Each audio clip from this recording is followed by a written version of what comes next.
আমি যে আমার ফার্ম নেই পড়ে থাকি বিষয়টা এমন না। আমার ফার্মের পাশাপাশি আমার বাড়ির পাশে যে জমিটুক আছে সেই জমিতে আমি কিছু চাষ আবাদ করি। তো সেটা নিয়ে আর কি মূলত আজকের ভিডিওতে থাকবে, বা আমি মূলত আমার ফার্মের পাশাপাশি আর কি কি কাজ করি, মানে অবসর টাইমে আমি যখন বাড়িতে ফ্রি থাকি তখন আমি কি কি কাজ করি, এবং আমার বাড়ির পাশে যে আমার ছোট্ট একটা জমিটা আছে সেই জমিতে আমি কি কি গাছ লাগাইছি সেই বিষয় নিয়ে আর কি আজকের ভিডিও থাকবে। তো দেখতেই পাচ্ছেন এটা হচ্ছে টমেটো গাছ।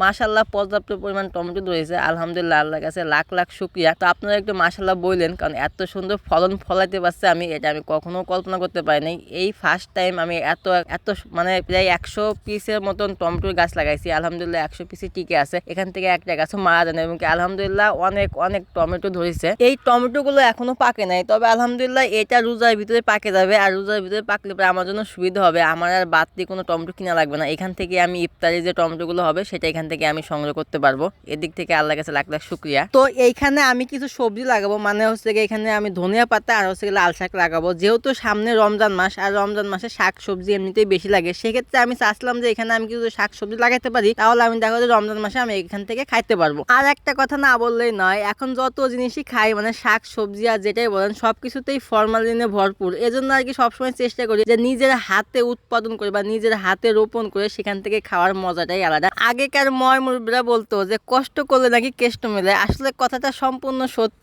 আমি এখন যে কাজগুলো করতেছি এটা অনেক কষ্ট করে, মানে আমি প্রায় 8-10 বার জিরাই জিরাই এই কাজগুলো করতেছি। তো এই কাজটা করার পরে যখন আমি এখানে শাক সবজি লাগাবো, হয়তো বা 2-4-20 দিন বা 25 দিন আরেকটু কষ্ট করতে হবে, মানে পানি দিতে হবে। তারপরে যে শাকগুলো আমি পাবো একদম তাজা ফ্রেশ শাকগুলো পাবো, তখন আর কি অনেকটা তৃপ্তি পাবে। এক কথা ওনাদের কথার সাথে কাজে সম্পূর্ণভাবে মিলে যায় যে কষ্ট করলে সেখান থেকে ফল অবশ্যই পাওয়া যাবে। তো এখন আমি কষ্ট করতেছি, ইনশাল্লাহ এর থেকে আমি ভালো কিছু আশা করবো। তো যাই হোক, ওইদিকে সবজি লাগানো শেষ, মানে সবজির যে খ্যাটটা সেটা কুবানো শেষ। এখন এখানে সরাসরি চলে আসছে আমার ফার্মের ভিতরে। তো আমার ফার্মের ভিতরে এসে আমি দেখলাম যে না, সবসময় তো ভিতরে খাবার দেওয়া যাবে না, যেহেতু বাইরের সিস্টেম করাই আছে। সেক্ষেত্রে আমার বাড়িতে আর কি পাইপ ছিল, সেই পাইপটা আর কি সুন্দরভাবে মাপ দেওয়ার পরে সেটা সুন্দরভাবে যে হ্যাক্সো ব্লেড আছে আর কি, আমাদের এখানে হ্যাক্সো ব্লেড বলে, সেই হ্যাক্সো ব্লেড দিয়ে সুন্দরভাবে মেপে আর কি কেটে নিচ্ছি।